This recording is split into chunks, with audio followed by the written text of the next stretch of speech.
नमस्कार, मैं हूं सत्येंद्र शर्मा और आप देख रहे हैं punjabkesari.com। महाराष्ट्र में विधानसभा चुनाव को लेकर ऐलान हो चुका है। पार्टियों की तरफ से अब सीटों को लेकर मंथन का दौर जारी है। भाजपा ने अपनी पहली लिस्ट में यहां 99 उम्मीदवारों की घोषणा कर दी है, लेकिन महाराष्ट्र विकास अघाड़ी में सीट शेयरिंग को लेकर अंदर खाने रार मची है। कांग्रेस और उद्धव ठाकरे की शिवसेना आमने सामने है। मुंबई, नासिक और विदर्भ इलाके की 36 सीटें ऐसी हैं जहां दोनों ही पार्टियों ने दावेदारी ठोकी है और कोई भी पीछे हटने को तैयार नहीं है। नौबत यहां तक आ गई है कि एमवीए में टूट और बगावत के कयास लगाए जाने लगे हैं। हालांकि एमवीए नेताओं का कहना है कि आपसी मामला है और बैठकर सुलझा लिया जाएगा। मंगलवार को फिर गठबंधन के घटक दलों की बैठक बुलाई गई है। इसमें उद्धव ठाकरे और शरद पवार के बीच चर्चा के बाद नए फार्मूले पर मुहर लग सकती है। महाराष्ट्र में कुल 288 विधानसभा सीटों पर चुनाव होने हैं। 20 नवंबर को एक ही चरण में वोटिंग होनी है। 23 नवंबर को नतीजे घोषित किए जाएंगे। वहीं महाराष्ट्र विकास अघाड़ी में 3 प्रमुख दल कांग्रेस, शिवसेना, उद्धव ठाकरे और एनसीपी शरद पवार गुट है। विधानसभा चुनाव में पहली बार तीनों दल मिलकर उतरे हैं, लेकिन कांग्रेस और उद्धव ठाकरे शिवसेना में सीटों को लेकर पेच फंसा है। माना जा रहा है कि विदर्भ की 7 सीटों पर उद्धव की पार्टी और कांग्रेस अपना अपना दावा कर रही हैं। दरअसल लोकसभा चुनाव में कांग्रेस ने जबरदस्त बढ़त हासिल की है। यही वजह है कि पार्टी अब विधानसभा चुनाव में भी पूरे दमखम के साथ उतरने जा रही है। इस बार कांग्रेस विधानसभा चुनाव में कम से कम 110 सीटों पर उम्मीदवारों के नामों पर मंथन कर रही है, जबकि उद्धव ठाकरे की शिवसेना भी 100 से ज्यादा सीटों पर दावेदारी ठोक रही है। चूंकि कांग्रेस 110 सीटों पर लड़ने की तैयारी कर रही है, उद्धव भी 100 से ज्यादा सीटें मांग रहे हैं। ऐसे में सवाल उठ रहा है कि फिर एनसीपी के लिए यहाँ पर क्या बचेगा।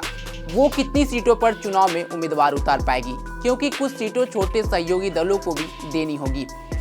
समाजवादी पार्टी ने 12 सीटों की डिमांड रखी है।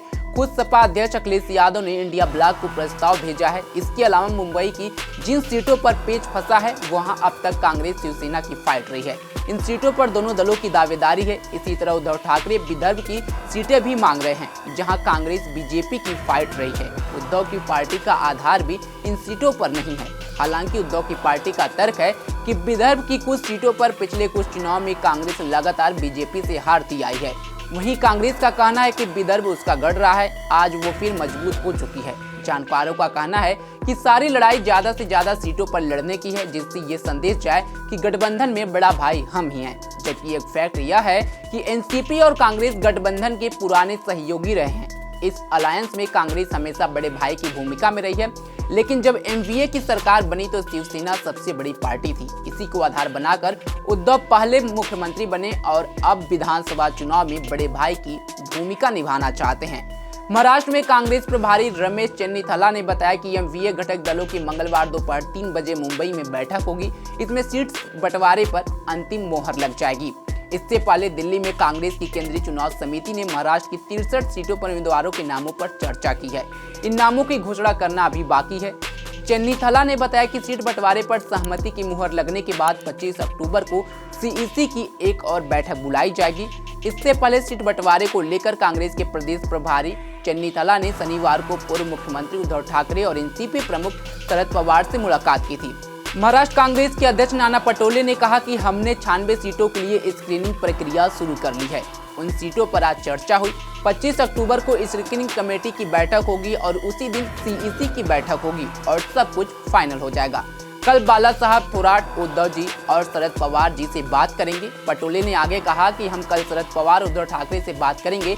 जहां तक 30-40 सीटों पर बंटवारे की समस्या है, तो हम इसका रास्ता भी निकाल लेंगे। इससे पहले शिवसेना उद्धव गुट नेता संजय राउत ने कहा, महाविकास अघाड़ी महाराष्ट्र की 210 पर आम सहमति पर पहुंच गई है। पटोले और राउत दोनों ने दावा किया कि बीजेपी चुनाव से पहले गलत सूचना फैला रही है। राउत ने कहा कि हम 210 सीटों पर आम सहमति पर पहुंचे हैं, यह एक महत्वपूर्ण उपलब्धि है। हमारा लक्ष्य एक संयुक्त ताकत के रूप में चुनाव लड़ना है और हम महाराष्ट्र को लूटने वाली ताकतों को हराएंगे।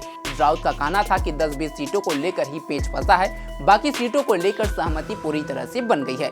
राउत ने तर्क दिया कि इसमें कोई शक नहीं है कि विदर्भ में कांग्रेस का आधार मजबूत है, लेकिन हमारे भी वहां से 4-5 सांसद हैं। अगर हमें भी 1 या 2 सीटें मिल जाए तो इसमें हर्ज नहीं है। लेकिन जिस तरह से चुनाव से पहले ही एमवीए में घमासान सीट शेयरिंग को लेकर के मचा है। अब देखने वाली बात होगी कि सीटों को लेकर के तीनों पार्टियों में आम सहमति कैसे बनती है। क्या कांग्रेस यहाँ बड़े भाई की भूमिका में होगा या उद्धव ठाकरे की शिवसेना यहाँ बड़ा भाई की भूमिका निभाएगी, ये देखने वाली बात होगी। इस खबर पर आपकी क्या राय है, कमेंट बॉक्स में जरूर बताएं। तमाम खबरों के लिए जुड़े रहे हमारे साथ और देखते रहे पंजाब केसरी.com। धन्यवाद।